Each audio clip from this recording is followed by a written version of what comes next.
Hi, boys and girls. We're getting ready to start our first book together, Appleblossom the Possum. And I'm going to read aloud chapters 1, 2, and 3 because that is our reading for today on Tuesday. So grab your books and get ready to follow along as I read to you. One moment she's calm and cozy with a knee in her nose and a tail around her neck. And then push comes a shove and she's out. But she doesn't have fur to keep her skin warm, and her eyes can't open, so there's nothing to see. She hears her brothers and sisters all take a gulp of the new life, and they don't sound happy. And then something speaks to her. Thump, thump, thump, thump. Her mother's beating heart tells her she should move. Does a pounding beat always say that to a living thing?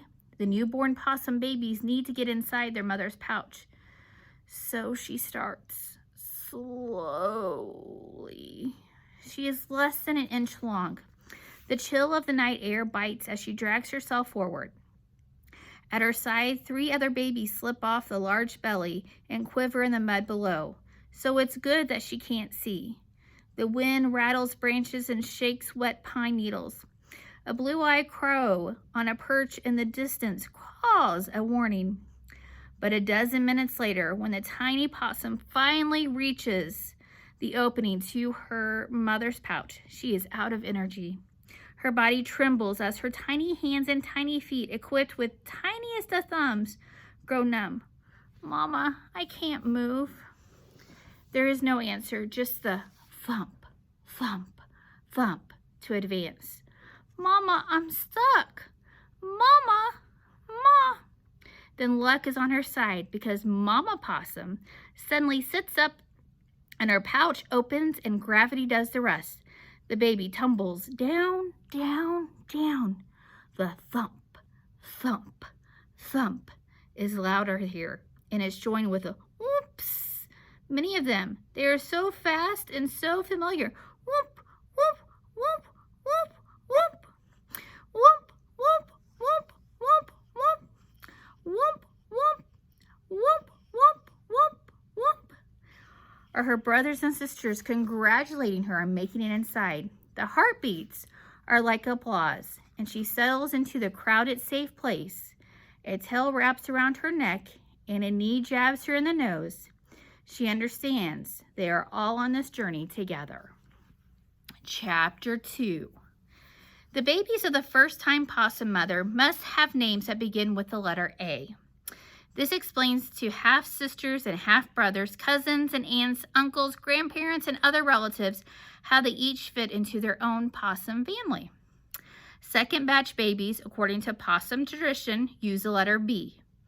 Not many possum mothers reach G, but there is a clan in the edge of the city dump that claims enough litters for the babies to have Z names. There are rumors that they skipped ahead, and there's no way of knowing for sure, but it's a fact that there is a group of possums at the dump named Zeke, Zach, Zelda, Zoe, and Zeta, and Zalman, and Zahara, and Zeus, and Ziggy, which makes them very, very special. The A babies, recently born under a rotten log in the middle of the cold night, live in their mother's pouch on a lifeline of liquid food. Their eyes open, their fur grows, and so do their bodies. 2 months later, they are strong enough to be out in the world. Mama Possum is a free thinker, and she encourages her babies to find their own names. So far, there is Antonio and Alicia, plus Abdul and Ajax and Alberta and Angie and Alan and Alfonso and Atticus and Alejandro and Augustus, and there's Amlet. He wanted to be named Hamlet, but he wasn't an H baby. But the last one to enter the pouch, the littlest possum that almost didn't make it to safety, still has no name. She is 77 days old and must learn possum life, which means she is taking acting lessons. The other possums watch as she wiggles around on the patch of dirt. She's rehearsing being a snake. Mama Possum, who is a natural theater director, instructs her. Your tail looks believable, but you need to feel more like a snake in your body. Move from the inside. The littlest possum raises her hand. Her question is about technique. While squirming, she has gotten distracted. That happens a lot to her. I want everyone to know that there's something hatching above us on the tree, she says. Antonio calls out. Those are apple blossoms, and they don't hatch. They're flowers. Antonio has answered. He's just a natural-born thinker. Her brother Ajax starts to laugh, but not in a good way. She thinks a flower is alive. She is an apple blossom.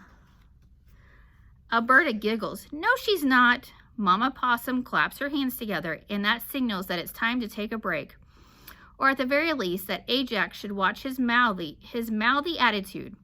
But the littlest possum doesn't mind. She knows that Ajax said was meant to be as an insult, but she likes the way the word sounds. Apple blossom. She raises her voice so that all can hear. Today, I take the name Apple Blossom.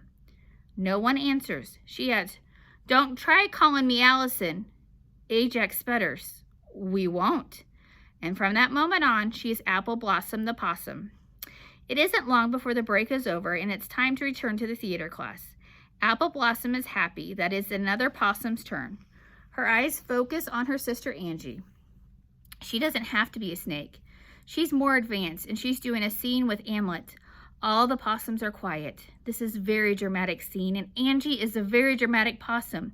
She puts her hand to her forehead and moans, no, no, the drink. Oh, my dear Hamlet, the drink, I am poisoned. Angie falls to the ground. Her breathing slows to next to nothing. Then her neck stiffens, her arms and legs extend straight out, and her tongue rolls from her mouth. Appleblossom is horrified, but Mama Possum claps and the rest of the group cheer. There's nothing these possum babies like more than to celebrate a worthy performance, and this is an excellent death scene. Appleblossom's voice quivers with concern. Are you sure Angie's okay? She really doesn't look good. Maybe we should check on her. The smallest possum turns away. She had tears in her eyes. Mama tries to comfort her as she explains that acting is a vital part of being a possum, but none of them has any idea why. Chapter 3. Possums are born into darkness, and they stay that way. They are, as the thinker Antonio says, nocturnal. And nocturnal things sleep during the day and are awake at night. There's a whole world of creatures that only appear when the sun goes down. And that means that the darkness is very much alive. Like birds, along with small mice in the fields and the rats that creep out of their clumps of the ivory and heaps of trash are also nocturnal. So are the bushy-tailed raccoons that come down from the hills after the sun sinks into the horizon. Skunks sleep until nightfall unfolds, snuggled underneath porches or concealed behind rusty gardening tools, stacked into the corner of backyards. Many types of spiders emerge from cracks in the bark of trees or the undersides of outdoor furniture, only when the sky has gone dark. Bats take to the air, moths and black beetles edge away from the camouflage of the molded branches and pitted fences. Enterprising badgers squeeze out of the openings behind trash cans and stacks of firewood. Deer hop over fences, entering yards to eat rose bushes and the newly green tops of hedges. Crickets and toads and frogs open their mouths and call out to announce the arrival of darkness. But not one of these nocturnal animals is like a possum, because Mama Possum explains none of the other creatures are marsupials. When they first hear the news, all of the possum babies cheer. Alberta cheers a chant, "We are marsupials! We are marsupials! We are marsupials!" All of the possums join in and they make a possumid, which is a pyramid of possums. The cheering goes on for some time before Appleblossom stops to ask, but what is a marsupial? The other babies fall silent. Even Antonio, who knows a lot because he likes to investigate, doesn't have this answer. Mama Possum explains, marsupials have pouches where their babies live after they are born. Kangaroos and koala bears are marsupials. Hamlet is confused. What's a kangaroo or a koala bear? Mama Possum's long nose twitches.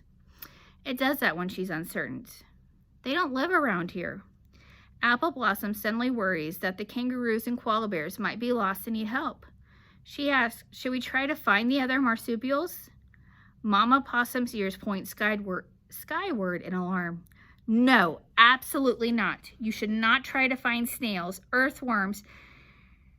You should try to find snails, earthworms, eggs and nests, and fallen apples. Our job is clear. We spend our time digging for beetles and ant colonies. When that doesn't work, we sniff out bird feeders stocked with seed. We do our best to remove chicken bones from trash cans and the uneaten remains from sticky wrappers flung to the ground. We are hunters, yes, but we are also great scavengers. We are the cleanup crew that comes in after the mess. And speaking of messes, there is no better place than a football field after a big game. Or at least that's what I've heard. We are neighborhood possums. This is our area. I've never actually been to the stadium parking lot after the sporting event. But from the chatter I hear, there's nothing like it. Antonio raises his hand. He's just had an epiphany, which is like saying a light went off in his mind. But because they live in darkness, there is more like saying the shadows got bigger, and so did his understanding. Mama Possum looks pleased with her clever possum baby. Yes, Antonio? Being scavenger explains why we have so many teeth. With all the different food sources, we need a full jaw to grind the grub. Murmurs of grind the grub circulate among the possum babies. They like the way it sounds. Mama Possum beams with happiness. This is true, Antonio. Appleblossom points one of her fingers up into the sky and waits for a turn. Mama nods to her. Go ahead, Appleblossom. The littlest possum takes a moment to collect her thoughts. What she wants to say feels very important. Having a full jaw means we have great smiles. Appleblossom thinks she hears sneezing behind her, but when she turns around, Alan's making a crazy face, and Alberta and Alicia are laughing. Mama Possum stops the commotion. Thank you for sharing, Appleblossom. Now I'm off to find our next meal. You possums stay together right here and do your improvisational exercises. I'm going to have each of you stage something for me very soon. Remember, whatever you do, you've got to be convincing. Use your imagination. That's the key to a great performance. And with that, Mama Possum disappears into the overgrown hedge and leaves her 13 babies to rehearse. They are hopeful that she'll come back dragging a piece of rotten fruit, or a paper sack with the remains of a cold, greasy French fries. Either option would be truly a tasty delight. Boys and girls, I hope you enjoyed the first 3 chapters of our book. We will read some more tomorrow. Have a great day.